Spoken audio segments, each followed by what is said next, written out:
Oke, selamat pagi para siswa-siswi SMA Kristen Yusuf. Pada pertemuan ketujuh kita akan sama-sama mendengarkan ringkasan dari video gitu ya, pembelajaran Zoom meeting yang lalu, bagaimana seni berperang Sun Tzu yang sangat terkenal di negara Tiongkok. Nah, secara hari ini akan meringkas cerita dari Sun Tzu ya. Kita akan sama-sama saksikan ceritanya adalah generasi kelima dari Sun Tzu, yaitu bernama Sun Bin. Nah, si Sun Bin ini masuk dalam sekolah berperang gitu ya, sekolah ahli kecakapan mengajar berperang gitu ya. Ketika dia mau masuk pun juga dia harus dites gitu ya. Ujian saringan masuknya adalah dengan cara berlutut, bersujud, dan juga tidak makan dan minum gitu ya. Dan juga untuk lulus dari sekolah ini juga sangat susah gitu ya. Hanya tersisa beberapa orang-orang saja yang bisa lulus gitu ya. Nah, salah satunya adalah si Sun Bin. Nah, kalau di sekolah itu ada dua siswa yang terbaik ya, yang bernama adalah Pang Zuan dan juga Sun Bin. Nah, kalau Pang Zuan itu dianggap sebagai kakak kelas gitu ya. Kalau di sekolah itu di kelas 12.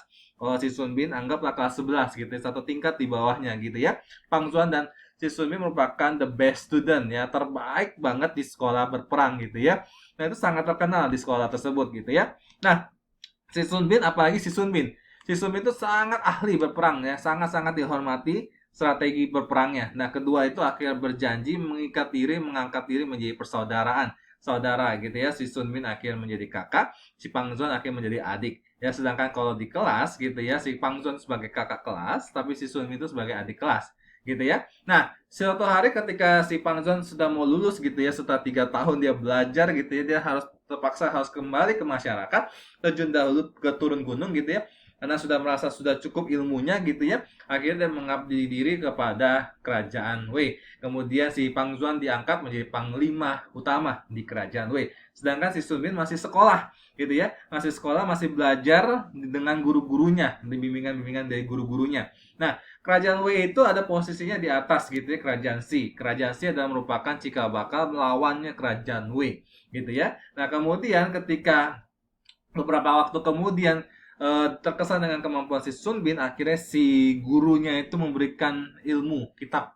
ilmu berperang yang sangat-sangat canggih gitu ya kepada si Sun Bin. Kemudian si Sun Bin mempelajarinya, berharap gitu ya si Sun Bin itu bisa menggunakannya untuk apa? Menyelamatkan negara-negara dari kekacauan kelak suatu hari gitu ya. Nah, dalam perjalanan karirnya gitu, Pang Zuan juga diangkat juga menjadi kerajaan di kerajaan Wei itu menjadi jenderal gitu ya. Pang Zuan tuh panggil adiknya gitu ya, adik kelasnya atau kakak saudaranya gitu ya, Sun Bin, untuk apa? Untuk sama-sama yuk mengabdi pada kerajaan Wei. Nah, akhirnya si Sun Bin mau menemui adiknya gitu ya, kemudian bekerja sama gitu ya dengan kerajaan Wei, membahas segala permasalahan-permasalahan yang dihadapi kerajaan Wei gitu ya. Nah, kalau di ilustrasi di dalam kerajaan Wei itu, posisi Pang Zuan itu tertinggi gitu ya, karena sudah diangkat menjadi jenderal. Kalau di dalam ilustrasi itu bintangnya itu bintang 4. Tapi kalau si Sun Min kan baru masuk gitu ya.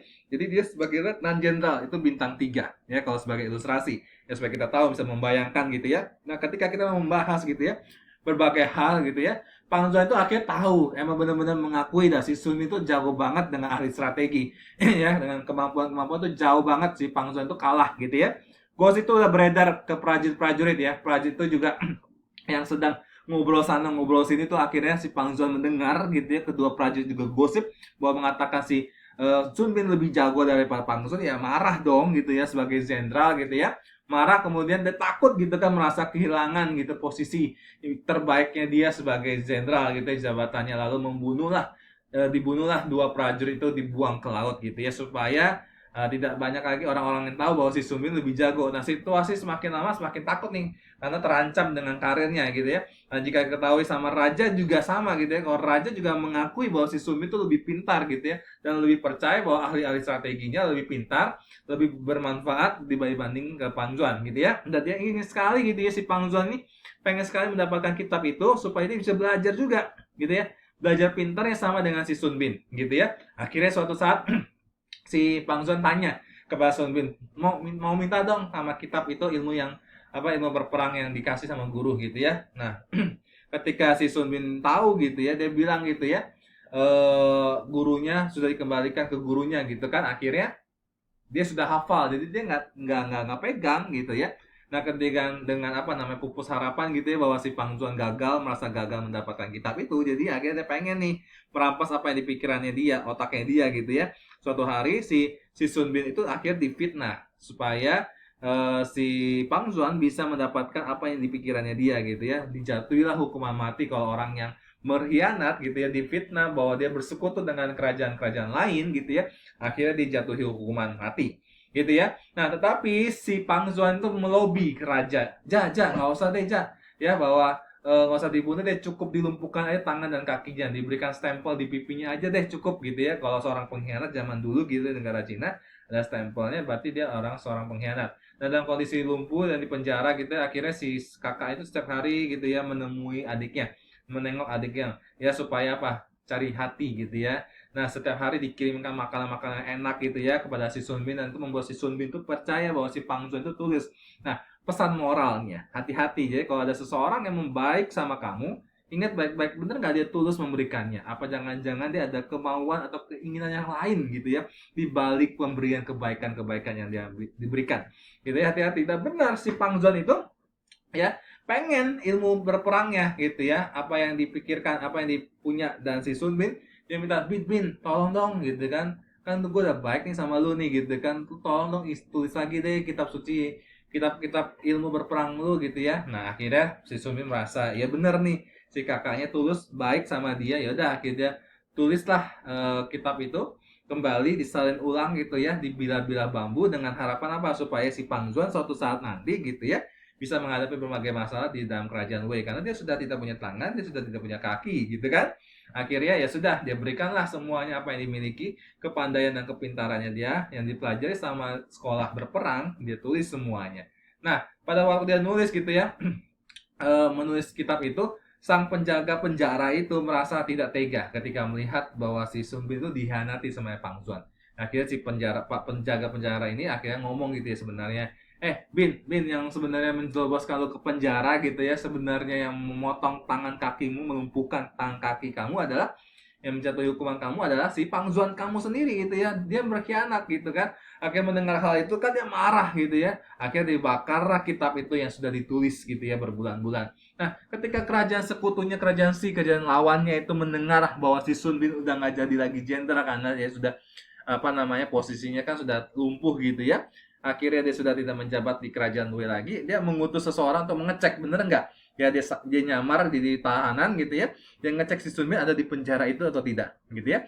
Ketika ketemu dengan si Sun Bin, dia membuat perjanjian, Sun Bin kalau lu bisa keluar dari penjara ini gitu ya, maka gua akan angkat lu di kerajaan Si gitu, maka lu akan disekutu di kerajaan Si ya. Dia berpikir bagaimana si Sun Bin itu bisa lepas dari penjara itu ya, keluar dari penjara, dan penjaganya sangat-sangat ketat gitu ya, dengan kondisi lagi tidak punya tangan dan tidak punya kaki. Akhirnya berusaha bagaimana keluar dari penjara dengan cara apa? Berpura-pura gila ya, dengan cara berpura-pura gila makan kotoran babi.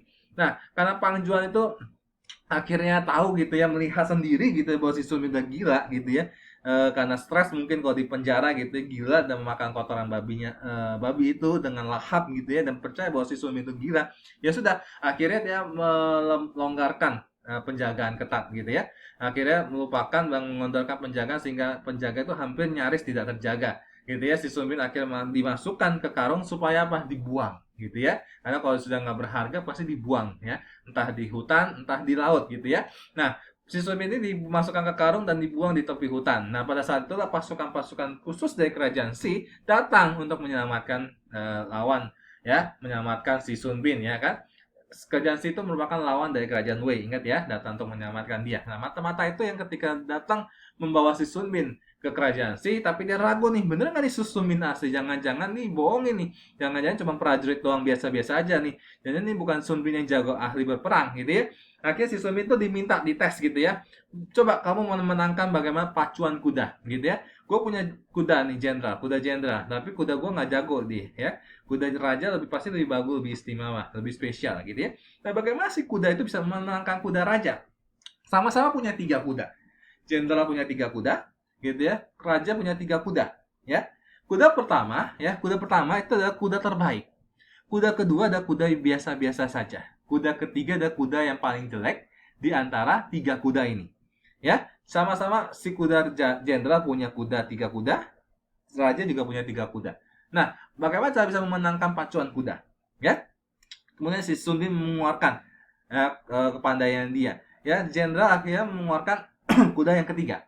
kuda yang paling jelek terlebih dahulu. Otomatis si raja pasti akan mengeluarkan kuda yang pertama. Gitu ya. Kalau kuda pertama lawan kuda ketiga pasti dia kalah, jenderal. Berarti salah ya. Kosong ya. Raja menang ya. Raja 1-0.